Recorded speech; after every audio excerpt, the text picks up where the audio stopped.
God bless you. सदा सुखी रहो। ये जो प्रणाम के उत्तर में हमारे मुंह से निकलते हैं ना, ये कोई साधारण शब्द नहीं है।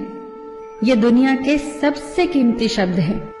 आजकल हम इन बातों को महत्व देना बंद करते जा रहे हैं, पर यकीन मानिए, जो प्रणाम के जवाब के रूप में आशीर्वाद हमें मिलता है या हम किसी को देते हैं, वो 100% चमत्कारिक शब्द होते हैं, बेशकीमती शब्द होते हैं। एक बहुत प्यारी कथा कहने जा रही हूं। महाभारत का युद्ध चल रहा था। एक दिन दुर्योधन के व्यंग से आहत होकर भीष्म पितामह यह घोषणा कर देते हैं कि मैं कल पांडवों का वध कर दूंगा। इस घोषणा का पता जैसे ही पांडवों को चलता है तो उनके शिविर में बेचैनी बढ़ जाती है। सभी को भीष्म पितामह की क्षमताओं के बारे में पता था, इसीलिए सभी अनिष्ट की आशंका से परेशान हो जाते हैं। तभी श्री कृष्ण द्रौपदी से कहते हैं, तुम अभी मेरे साथ चलो। श्री कृष्ण द्रौपदी को लेकर सीधे पितामह भीष्म के शिविर में पहुंच जाते हैं। श्री कृष्ण स्वयं तो शिविर के बाहर खड़े हो जाते हैं, पर वो द्रौपदी से कहते हैं कि अंदर जाकर पितामह भीष्म को प्रणाम करो।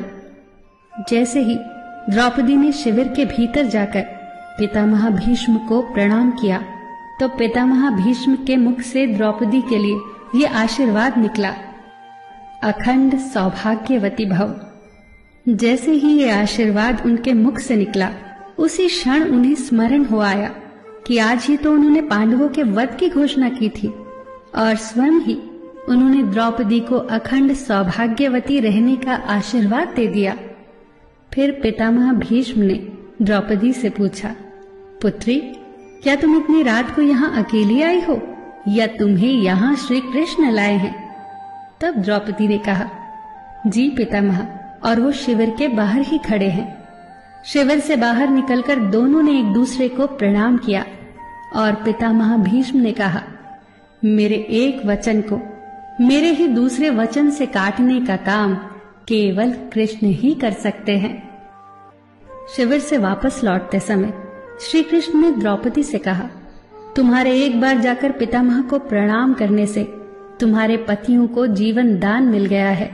अगर तुम प्रतिदिन भीष्म, धृतराष्ट्र, द्रोणाचार्य आदि को प्रणाम करती होती और दुर्योधन, दुशासन आदि की पत्नियां भी पांडवों को प्रणाम करती होती तो शायद इस युद्ध की नौबत ही न आती। जो हर घर में कलह कलेश का वातावरण रहता है, वो कहीं न कहीं इस बात के मूल से जुड़ा है कि हम संस्कार भूलते जा रहे हैं। हम जाने अनजाने अपने बड़ों की उपेक्षा करने लगे हैं। याद रखना कि हर चीज पैसे से खरीदी नहीं जा सकती, और ये भी याद रखना कि हर बात का जवाब गूगल से नहीं मिलता। उसके लिए बुजुर्गों के पास भी बैठना पड़ता है। शरीर की खुराक के साथ साथ हमारी आत्मा को भी खुराक चाहिए, जो संस्कारों से हमें मिलती है। हम भूलते जा रहे हैं आशीर्वाद के महत्व को। आशीर्वाद एक कवच की तरह होता है जो हर बाधा से हमारी रक्षा करता है। कितनी सुंदर बात कही है किसी ने। प्रणाम अनुशासन है, प्रणाम शीतलता है, प्रणाम आदर सिखाता है, प्रणाम से सुविचार आते हैं, प्रणाम झुकना सिखाता है, प्रणाम क्रोध मिटाता है, प्रणाम आंसू धो देता है, प्रणाम अहंकार मिटाता है, प्रणाम हमारी संस्कृति है। आप सभी को मेरा सादर प्रणाम।